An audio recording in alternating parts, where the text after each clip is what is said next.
It's Ben here. I've been here before. My name is never conducive to a good intro. Hey friends, for those of you who don't know, I am a student at a small Christian university.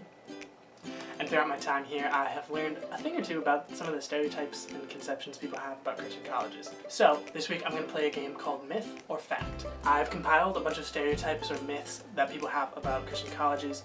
I looked at people's blogs and different websites. I've taken from my own experiences and things I've heard my peers say, and I'm going to take these conceptions and kind of debunk them as either a myth or confirm them as a fact about Christian colleges. First, a couple of disclaimers. Number one, I do not go to every Christian college. I only go to one Christian college, and so my experience is limited to my time here. And while I think that a lot of these stereotypes are probably pretty far-reaching, I can't claim to speak for everyone who goes to a Christian college. So, keep that in mind. Number two, this is just my opinion, and even some of my classmates here might disagree with me on what's myth, what's fact. So this is really just for fun, just my subjective opinion, so don't put too much stock in it. Alright, so let's play myth or fact. Number one, all they do at Christian colleges is study the Bible. That is a myth. I mean, there's a difference between Bible colleges and Christian colleges. So some Christian colleges are Bible colleges and they're focused just on training people for ministry, so whether working as a pastor or as a missionary, and so the classes are pretty much just focused on theology and biblical education.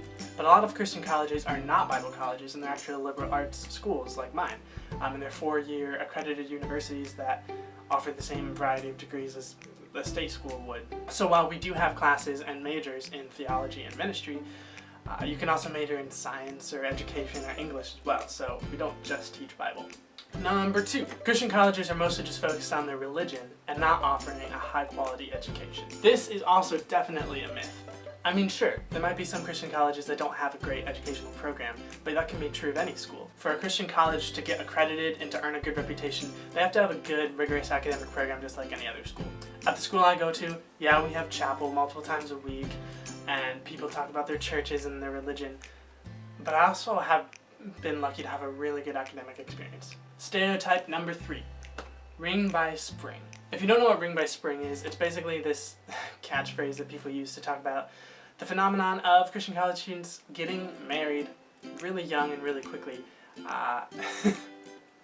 Basically, having a ring by spring.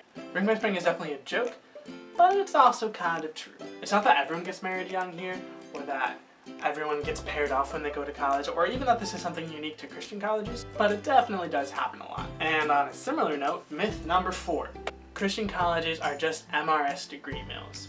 This one's also about marriage. There's a myth that Christian girls go to college just to get their MRS degree.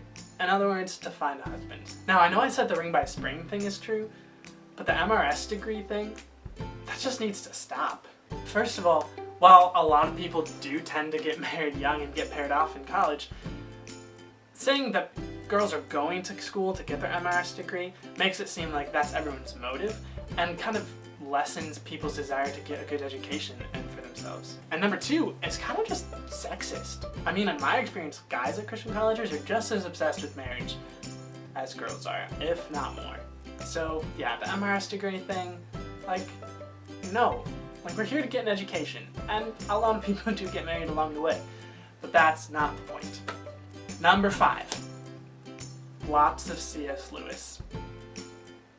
Yep. Yeah, that's true.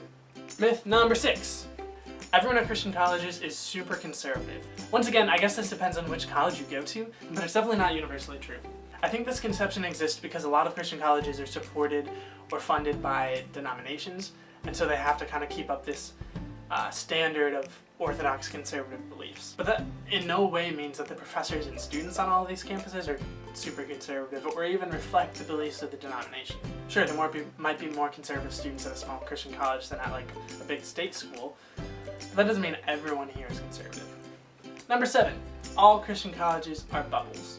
One of the most popular stereotypes I hear of Christian colleges is that they're bubbles, sheltered and isolated from the rest of the world. If you think about it, being a college student in general is kind of like being in a bubble, because you're grouped with a bunch of people who are all around your age, and you're all studying academics, and you're all learning and preparing for a future career. You eat in a cafeteria, you might live in the dorms. College is not like real life. So in a sense, it is kind of a bubble. But I will say it is fair that Christian colleges are usually a little bit more of a bubble than the rest of the world. There tends to be less diversity or less acknowledgement of diversity at Christian schools. There tends to be less ideological difference. There tends to be more regulation of media and culture. So yeah, like, it's a bubble. That's not always a bad thing, but it's definitely a bubble. Number 8, random worship sessions happen all the time. That's kind of like another stereotype, which is the Christian guy sitting in the plaza playing his guitar to woo the ladies. Yeah, it happens. Myth number 9. If you go to a Christian school, you must be a Christian. Oh no. This is definitely a myth. Like I said, I've really enjoyed my experience going to a small Christian school, but this is one thing that just always bothers me so much, is that students who aren't Christians, or maybe students who are Christians but are just really doubting their faith, just get completely silenced. The majority of students at a Christian college are going to be Christians, yes, but a majority does not encompass everyone's experience. People who don't identify as Christians can have a number of reasons for going to a Christian college, whether it's a scholarship or a really good academic program, or their friends went there, or maybe even just the location. It's where they wanted to be, or it's close to home. We really need to do away with the rhetoric that assumes that everyone at Christian college has the same beliefs and the same experiences, because it's silencing to everybody else. Number 10, Christian colleges have great community.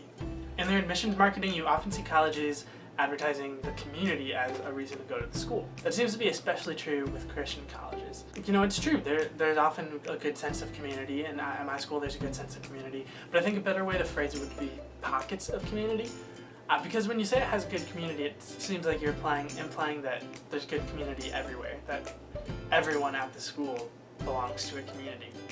It's a good thing to celebrate community, but there are definitely people who don't feel like they fit in, or who feel like their voice isn't being heard, or who feel like they aren't being represented. And for them, you know, maybe it doesn't feel like community. So this is a myth or a fact, I guess, depending on who you ask.